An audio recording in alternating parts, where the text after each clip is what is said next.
함께 말씀 나누겠습니다. 오늘은 맥주 감사주일입니다. 영상에서 본 것처럼 가장 첫 번째 열리는 열매 혹은 곡식을 수확하며 우리에게 첫 열매를 주신 하나님, 또 1년의 절반을 지켜주신 하나님께 감사와 영광을 돌리는 주일이죠.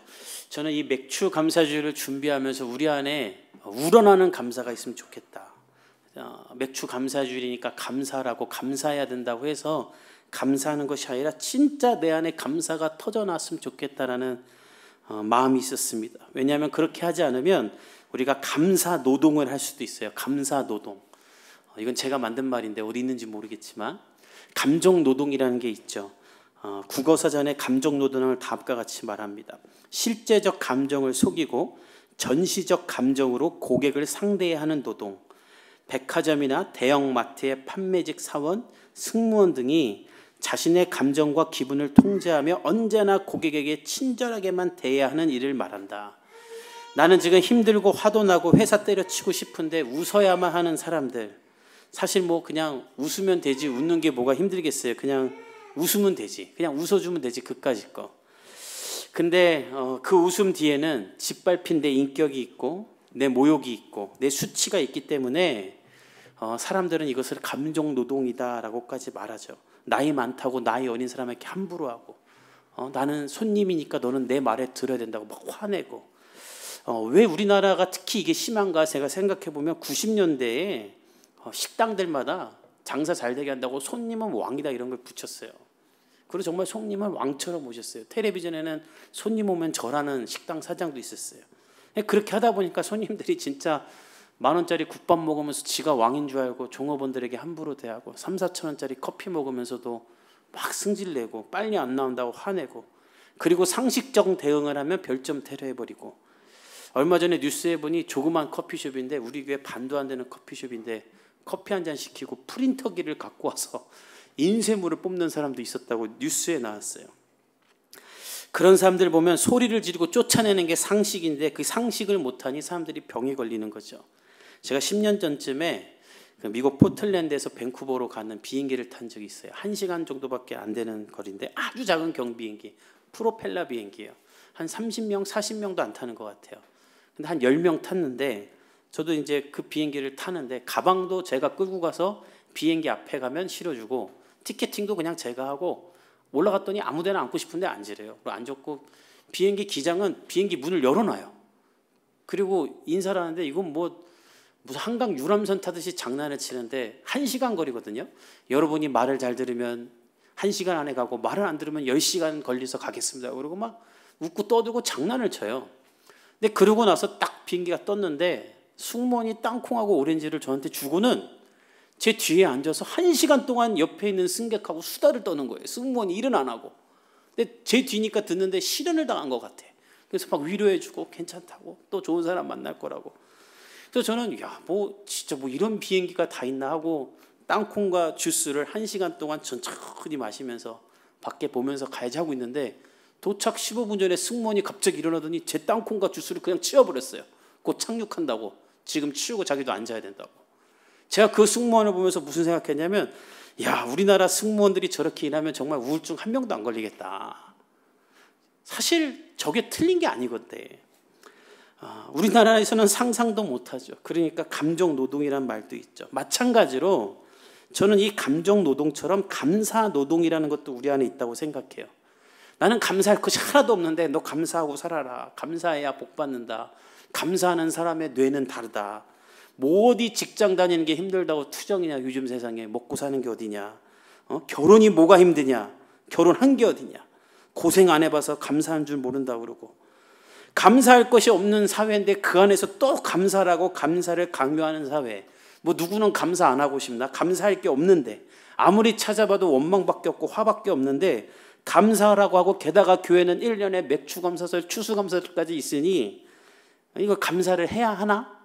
내 월급만 빼고 다 오르는 세상 속에 우리의 현실 가운데 정말 감사를 할 수 있을까? 어떻게 감사할 수 있을까? 오늘 성경에 보면 우리가 읽은 하박국은 우리처럼 감사할 것이라고는 눈 씻고 찾아봐도 단 하나도 없는 오직 절망밖에 없는 사람이었어요. 어쩌다 이 사람은 이런 현실 가운데 처하는가? 솔로몬이 죽자 이스라엘은 지금 우리가 보고 있는 것처럼 북이스라엘과 남유다로 다시 갈려집니다. 이 솔로몬은 하나님께 큰 지혜와 축복을 받은 사람이지만 그 지혜와 축복을 하나님을 위해 쓰지 않고 자신을 위해 써요. 부인을 1000명을 둬요.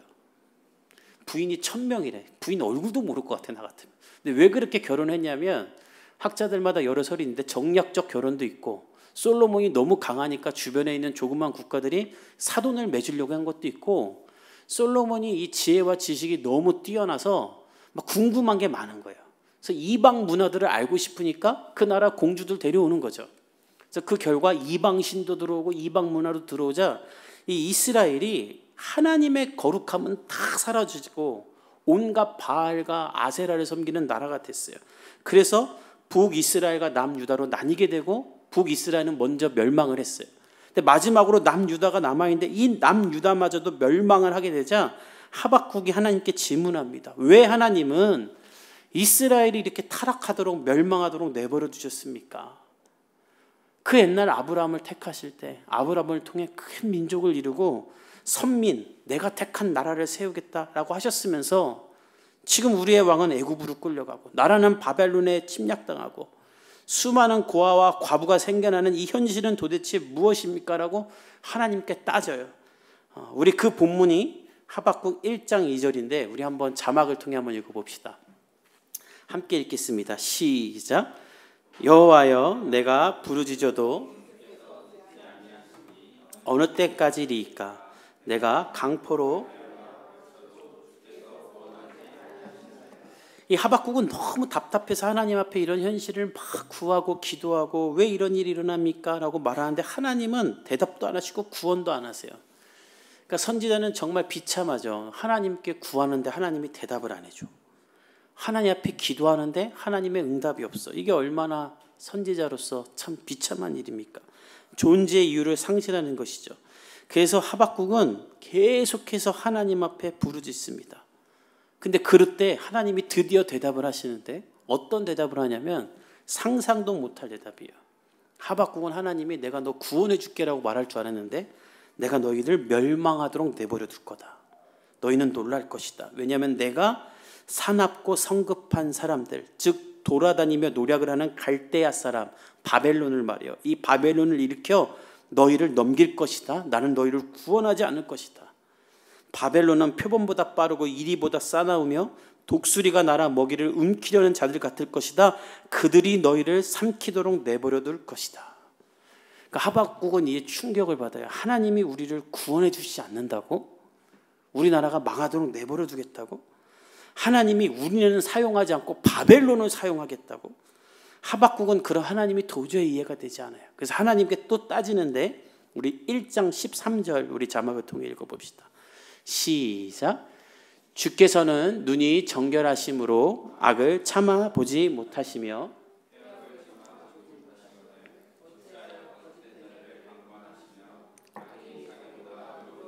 삼키는 데에도 잠잠하십니까? 하박국은 하나님께 따지는 거예요. 하나님 정결하시다며 악을 못 본다며요.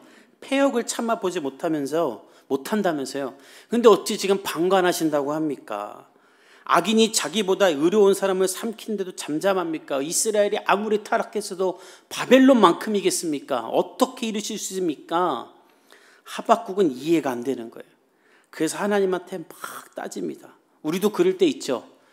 하나님이 나를 구원하셨고 나를 사랑한다고 하고 나를 택해서 큰 일을 하겠다고 하면서 내 현실은 그냥 엉망진창이고 뭐 나의 작은 신음소리도 듣는다는데 고함 소리도 하나님이 못 듣는다는 것 같고 그런 마음이 들면 어때요? 하나님이 헷갈리죠. 하나님은 뭔가 배운 거와 내가 느끼는 하나님이 너무 다르니까. 저도 그럴 때가 있어요. 특히 여러분 보면서 그런 걸 종종 느껴요. 막 예배 끝나면 목사님 설교가 쏙쏙 들어와요. 목사님 설교는 말씀만 전해서 좋아요 하면서도 또 그 다음 주 되면 설교 시간에 멍 때리고 있고 막 이렇게 졸고 있으면 애들은 내 설교가 좋다는 건가 안 좋다는 건가 웃기라는 건가 이게 헷갈릴 때가 있어요. 하나님도 그런 거예요. 하나님 뭐 말씀과 내 삶에 하는 게 너무 다르니까. 그래서 하박국은 원망이 쌓이기 시작합니다. 그래서 하나님을 계속 따집니다. 그러자 하나님께서 하박국 2장에 자신의 선지자 하박국에게 왜 이스라엘을 멸망시키는지 이 멸망 뒤엔 또 어떤 일을 할 것인지 자신의 계획을 말씀하시는데 2장 2절과 3절을 우리 한번 같이 읽어봅시다. 시작. 여호와께서 내게 대답하여 이르시되 너는 이 묵시를 기록하여 판에 명백히 새기되 달려가면서도 읽을 수 있게 하라. 이 묵시는 정한 때가 있나니 그 종말이 속히 이르겠고 결코 거짓되지 아니하리라. 비록 더딜지라도 기다리라. 지체되지 않고 반드시 응하리라. 하나님은 자신을 원망하는 하박국에게 말하십니다. 그래, 내가 너에게 나의 계획을 알려줄게. 내가 왜 이스라엘을 멸망시키는지 알려줄게. 대신 너는 내가 지금부터 하는 말을 판에 새기고 이스라엘 백성들이 포로가 되어서 달리면서도 읽을 수 있게 해라. 이 달리면서도 읽을 수 있게 하라는 말은 포로가 돼서 다 흩어질 거예요. 땅이 없을 거예요. 근데 그 어느 땅에 있든지 어디로 팔려가든지 간에 그렇게 이동하면서도 읽을 수 있게 해라. 내가 지금부터 하는 이 예언은 반드시 이룰 것이고 거짓이 없게 할 것이고 더딜지라도 지체되지 않고 응할 것이다 라면서 무슨 예언을 하는가? 내가 바벨론도 무너뜨릴 것이다 라는 말을 하는 거예요. 하박국은 이게 더 충격이었을 거예요. 그리고 뭐 바벨론 나라 하나 망하는 게 뭐가 그렇게 대단한 일이길래 하나님이 달려가면서도 읽을 수 있게라고 하는가? 이 바벨론은 도저히 무너질래야 무너질 수 없는 당대 최강국이기 때문입니다. 누구도 넘볼 수 없는 절대 지존의 나라였어요. 추정하기는 지금의 이라크라고 여기는데 당시에 이 나라는 황금빛 도시였다고 합니다. 금이 넘쳐나가지고 지금 뭐 카타르에 사는 석유 부자들은 뭐 슈퍼카를 그냥 버리고 다닌다는 것처럼 그렇게 강대국이었어요. 우리가 잘 아는 철학자들 헤로도토스, 아리스토텔레스 등은 이 바벨론을 동경했고 탑과 공중정원이 있었던 모든 사람들이 꿈꾸던 환상적인 도시였다고 합니다. 이 고고학자들에 의하면 그냥 도시가 예술작품이었대요.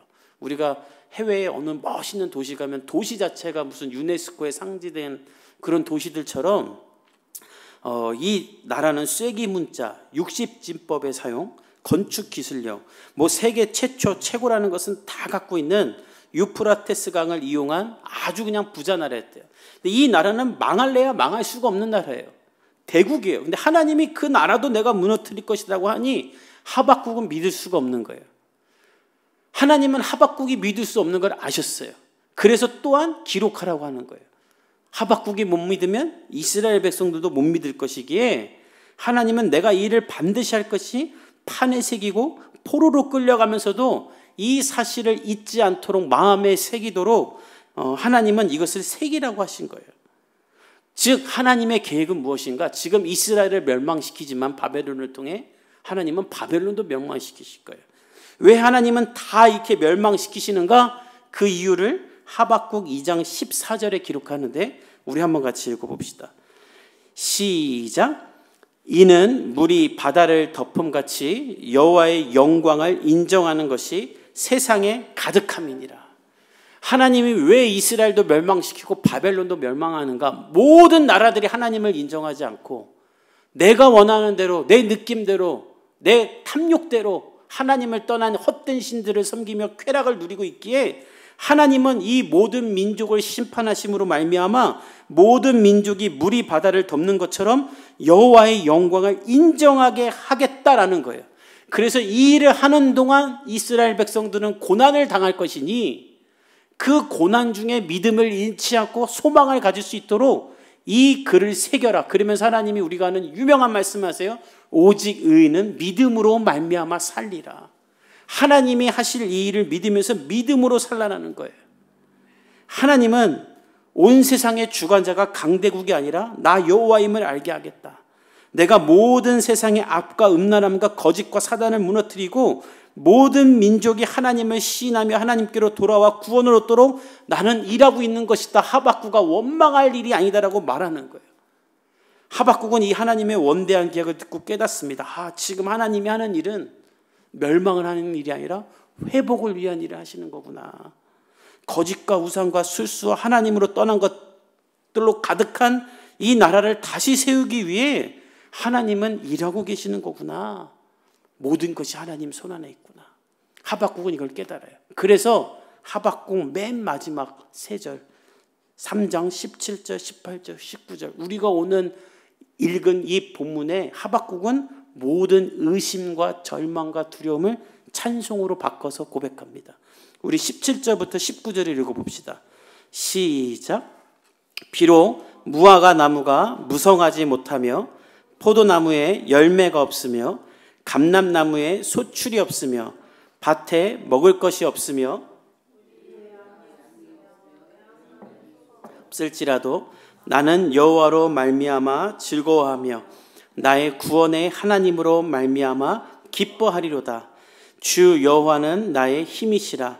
나의 발을 사슴과 같게 하사 나를 나의 높은 곳으로 다니게 하시리로다. 이 노래는 지휘하는 사람을 위하여 내 수금에 맞춘 것이니라. 하나님의 원대한 계획을 듣게 된 하박국은 하나님의 이런 계획과 섭리와 뜻이 있구나. 하나님의 미래가 있구나. 무화과와 포도와 감람나무가 없을지라도 나는 기뻐할 수 있겠구나. 소와 양이 없을지라도 나는 기뻐할 수 있겠구나. 이런 고백을 하는 거예요. 여러분, 무화과와 포도와 감람나무는 이 팔레스타인 지역에서 가장 중요한 유실수고 또 흔한 나무죠. 이 나무들에게 열매가 없다는 건 재앙이 일어나 먹을 것이 전혀 없다는 겁니다. 모든 나무들이 다 메마른 거예요. 또 이스라엘 백성들은 대부분 유목민이었죠. 그들에게 양과 소가 없다는 것은 재산이 다 없어졌다는 것이고 사회가 어떤 그 일도 할 수 없는 모든 것이 피폐해져서 생존이 불가능한 상황이 됐다는 거예요.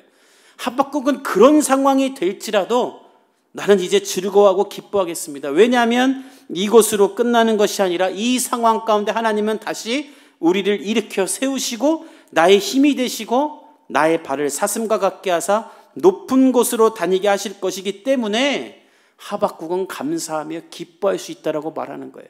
저 오늘 여러분이 하박국처럼 여러분의 삶에서 이런 고백이 터져 나오기를 예수님의 이름으로 축복합니다. 저는 이 하박국서를 묵상하면서 다니엘이 이해가 됐어요. 저는 다니엘서를 읽을 때마다 다니엘과 세 친구들은 어떻게 그렇게 바벨론 땅에서 신앙을 지킬 수 있었을까? 그 우상에게 드려졌던 고기들 안 먹고 어떻게 신상에 절하면 살려준다는데도 그럴 바야 우린 풀무불 들어가겠습니다. 그리 아니하실 하나님은 우리는 구원주실 것이고 그리 아니하실지라도 나는 그냥 죽겠습니다. 어떻게 풀무불에 들어갈 수 있었을까? 다니엘은 어떻게 왕의 그 인장이 찍힌 줄 알면서도 하나님께 기도하면 사자굴에 들어갈 것을 알면서도 그렇게 기도를 했을까? 이 하박국서를 저는 읽었었던 것 같아요. 100% 읽었던 거예요. 우리는 바벨론의 포로로 끌려왔고 우리나라는 망했고 우린 여기 살고 있지만 하나님은 여기서 끝나지 않고 이 바벨론은 언젠간 무너뜨리실 것이고 다시 이스라엘을 우리를 복귀하고 회복하실 것이다. 그 믿음으로 그들은 살았기 때문에 바벨론에서 타협하지 않고 누릴 것을 누리지 않고 하나님의 나라를 부르며 신앙을 지킨 것이지 않겠습니까? 하박국은 오늘 우리에게도 말하는 거예요. 너희들 중에 나처럼 살고 있는 사람들이 있느냐? 의심과 혼돈으로 가득 차 있고 두려움과 근심으로 가득 차 있고 하나님을 향한 질문만 있는 사람들이 있느냐? 너희를 향한 하나님의 계획이 있으면 오늘 눈을 들어 바라보라라는 거예요. 그 일을 하기 시작하면 우리의 의심과 혼돈은 헌신으로, 확신은 예배로, 헌신과 확신으로, 당신의 근심과 두려움은 예배와 믿음으로, 절망은 희망으로 바뀔 줄 믿습니다. 저는 이 맥주 감사주일에 이 하나님으로 말미암아 감사할 수 있기를 간절히 축복해요. 그러기 위해서 오늘 여러분이 할 일이 딱 하나 있어요. 모든 상황 속에서 눈을 들어 하나님을 볼 수 있기를 예수님의 이름으로 축복합니다.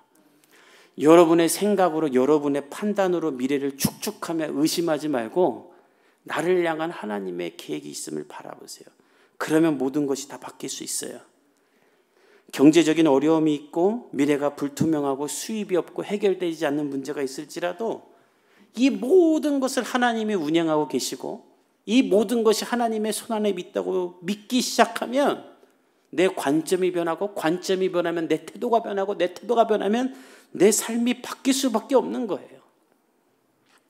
우리나라 프로야구팀에 한화이글스라는 팀이 있습니다. 이 팀은 우리나라 프로야구 팀이 10개 있는데 10개 중에 항상 잘하면 9위, 정말 잘하면 8위, 아니면 맨날 10위 하는 꼴찌팀이에요.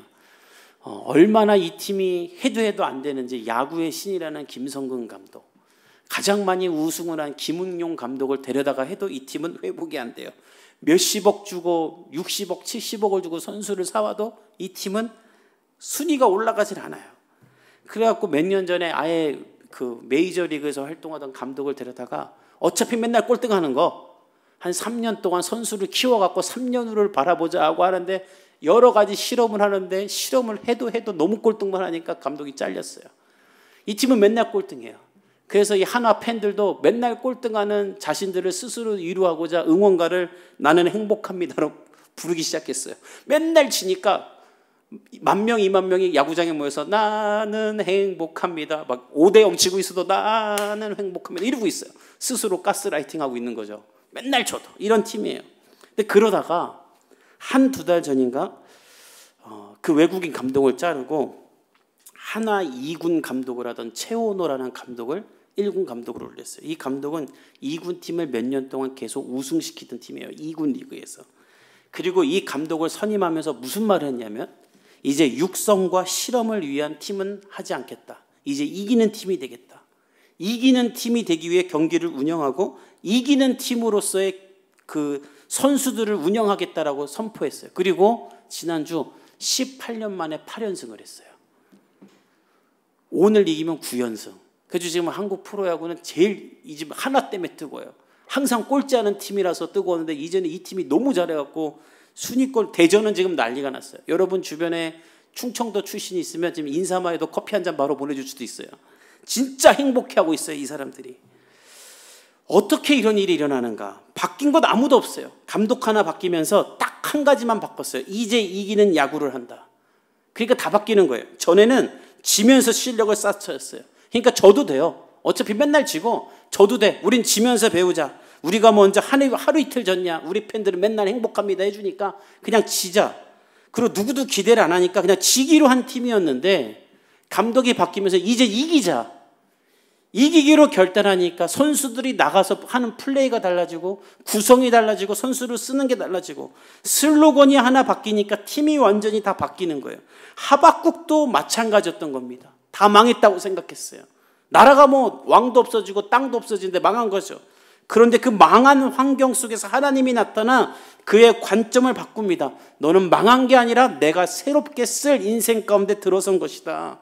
그러니까 하박국은 하나님을 찬송하게 되는 것이죠. 오늘 우리 가운데도 이 일이 일어날 줄을 믿고 여러분의 눈을 하나님께로 들 수 있기를 예수님의 이름으로 축복합니다. 그리고 모든 짐은 하나님께 넘기세요. 여러분의 힘으로 할 수 없는 것을 붙잡고 살지 않기를 바랍니다. 지난주에 제 아내가 저한테 그런 얘기 했어요. 아니 이렇게 그 무슨 어렵고 힘든 일이 있을 때 저한테 어떻게 이런 상황에 그렇게 해맑게 애들이랑 놀 수 있냐. 어떻게 스트레스를 안 받냐. 그래서 제가 제 아내한테 그랬어요. 아니 뭐 내가 해결할 수 없는 일인데 뭐 애들이랑 행복하게 놀고 있어야지 뭐 어떡하겠냐. 그러니까 제 아내가 나도 그거 아는데 그게 되냐. 어떻게 해야 그렇게 하냐. 그래 제가 그랬어요. 방에 문을 닫고 하나님을 크게 찬송하라고.